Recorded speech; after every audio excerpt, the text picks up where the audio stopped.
ஓம் சாய்ராம். என் அன்பு குழந்தையே,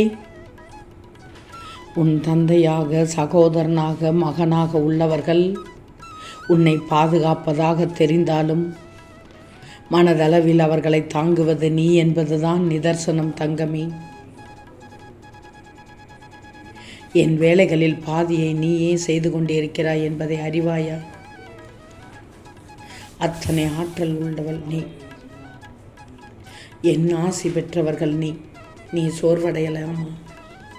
நீ சோர்வடையலாமா தங்கமே? ஒரே ஒரு வாய்ப்பு தருகிறேன், ஒரே ஒரு நிமிடம் கேள். உனக்கான வாய்ப்பு இதுதான். இதையும் தவற விட்டு விடாதே. எந்த வேலையை யாரிடம் கொடுத்தால் வேலை நன்றாக நடக்கும் என்று எஜமானருக்கு தெரிவது போல்தான் எந்த இடர்களை யாருக்கு கொடுத்தால் நல்ல விடியல் வரும் என்று நன்கு தெரிந்தவன் இந்த சாயி ஒருத்தனை. வேலை வாங்கிய பின் கூடுதல் கூலி கொடுக்காமல் போவார்களாம். அதுபோல் நீ சுமக்கும் அத்தனை பாரங்களும் விரைவில் இறக்கி வைப்பதோடு அல்லாமல் நினைத்ததை விட பல மடங்கு சந்தோஷ கூலியை நிச்சயம் அள்ளி கொடுப்பேன். நீ மகளாக, மனைவியாக, தாயாக ஆனாலும் கூட என் கைகளில் என்றும் நீ எனக்கு செல்ல மகள் மட்டும்தான். நான் உன்னை என் மடியில் தாங்கிக் கொண்டிருக்கிறேன் என்பதை உணர்ந்துக்கோ. பூமாதேவியாய் பொறுமையோடு திகழும் என் மகளுக்கு அப்பொறுமையின் பலன் கிடைத்தே தீரும். நம்பிக்கையிலும் பக்தியிலும் நீ என்றும் ஒருபடி மேல்தான் எனக்கு. ஆம் தங்கமே, நம்பிக்கையிலும் சரி, பக்தியிலும் சரி, நீ என்றும் ஒருபடி மேல்தான் எனக்கு. எப்போது நான் உன்னோடு பேசுவேன் என்று காத்து கொண்டிருந்தாய் தானே?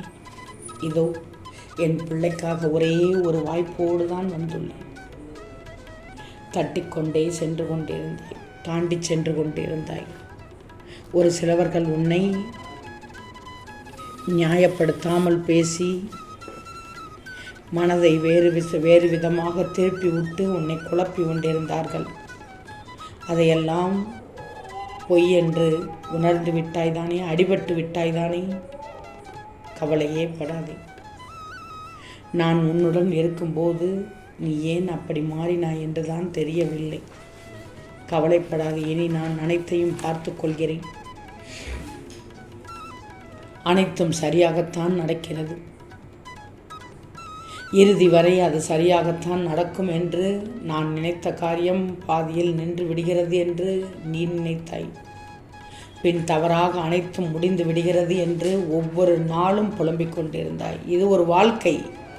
இந்த வாழ்க்கையில் பல சோதனைகளும் கஷ்டங்களையும் துன்பங்களையும் பல இடர்பாடுகளையும் நீ சந்தித்துத்தானே ஆக வேண்டும்.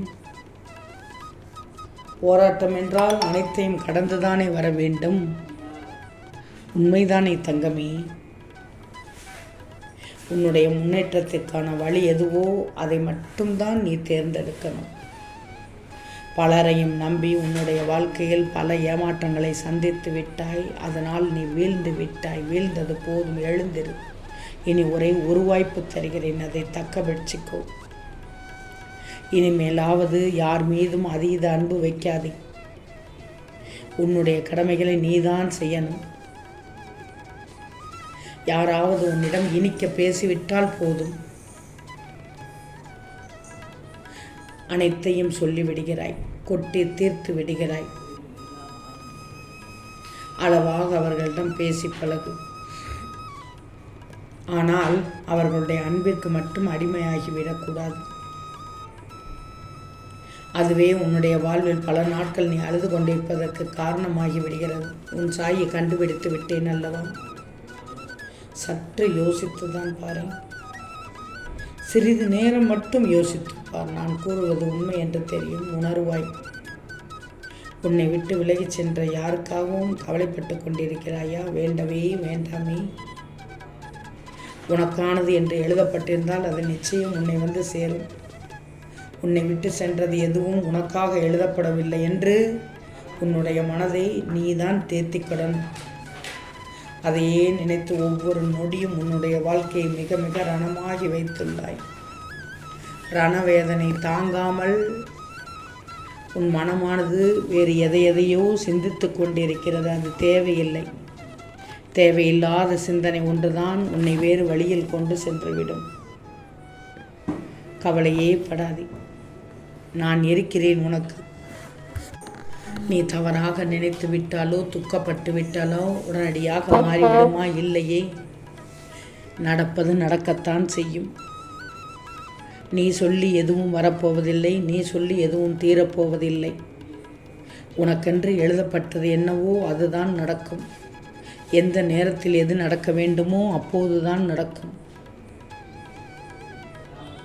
எப்போதும் நீ தேவையில்லாத விஷயங்களை யோசித்து கொண்டிருப்பதால் தான் உன் நிம்மதியை கூட இழந்து விட்டாய், தொலைத்து விட்டாய்.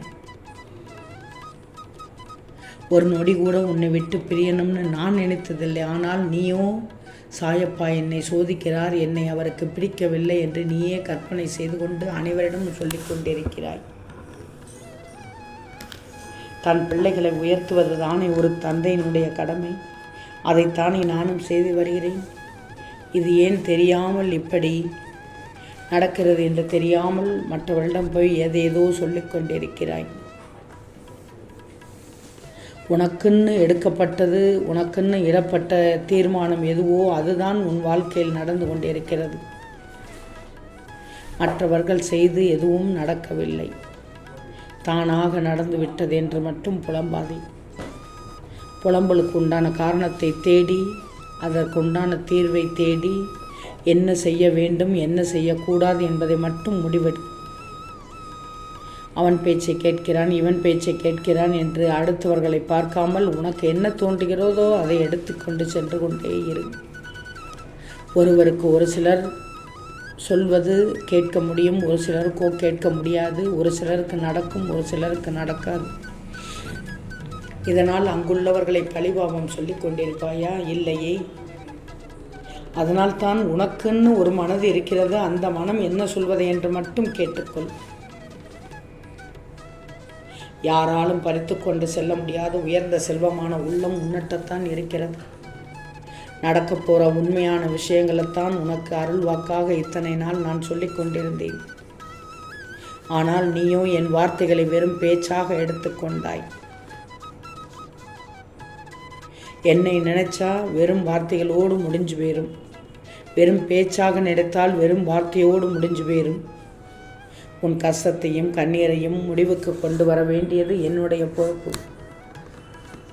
அதனால் தான் சொல்கிறேன், நான் சொல்வதை நம்பு, நிச்சயமாக நடக்கும். நான் சொல்வதை கேட்காமல் வேறு யாரிடமாவது போய் ஏதாவது விவரம் கேட்டால் அனைவரும் நல்லது செய்வார்கள் என்று மட்டும் நினைத்து விடாதே. நான் தரும் வாய்ப்பை மட்டும் பயன்படுத்திக்கோ, நல்லது நடக்கும். ஓம் சாய்ராம்.